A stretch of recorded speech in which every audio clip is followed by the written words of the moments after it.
जळगाव जामोद आणि संग्रामपूर तालुक्यातील पूरग्रस्त भागाची पाहणी करत क्रांतिकारी शेतकरी संघटनेचे अध्यक्ष रविकांत तुपकर यांनी महसूल यंत्रणेला धारेवर धरले। आठवडाभरात 100% मदत द्या, अन्यथा तीव्र आंदोलन छेडण्याचा इशारा त्यांनी दिला।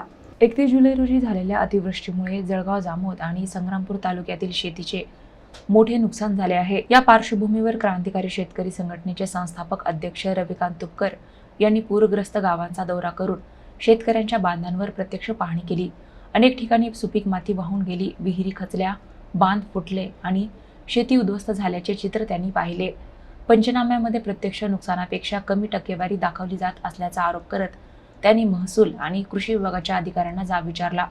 आठवडाभरात 100% नुकसान भरपाई शेतकऱ्यांच्या खात्यात जमा करावी, अन्यथा तीव्र आंदोलन छेडण्याचा इशारा त्यांनी दिला।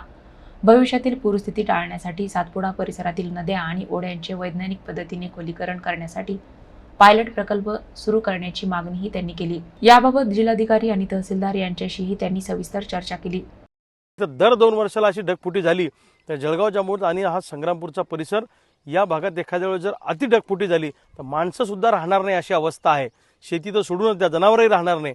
त्यामुळे सरकारनं तातडीने दखल घ्यावी, नदी खोलीकरणाचा प्रकल्प राबवा आणि ज्या शेतकऱ्यांचं मोठ्या प्रमाणात नुकसान झालं, कुठल्याही पद्धतीचा मागच्या वेळेसारखा घोटाळा न करता, अधिकाऱ्यांनी संगनमत न करता, चिरीमिरी न करता वस्तुनिष्ठ पंचनामे करून 100% नुकसान भरपाई दिली पाहिजे, अन्यथा तमाम या पूरग्रस्त शेतकऱ्यांना घेऊन मोठं आंदोलन येणाऱ्या काळामध्ये उभं राहील।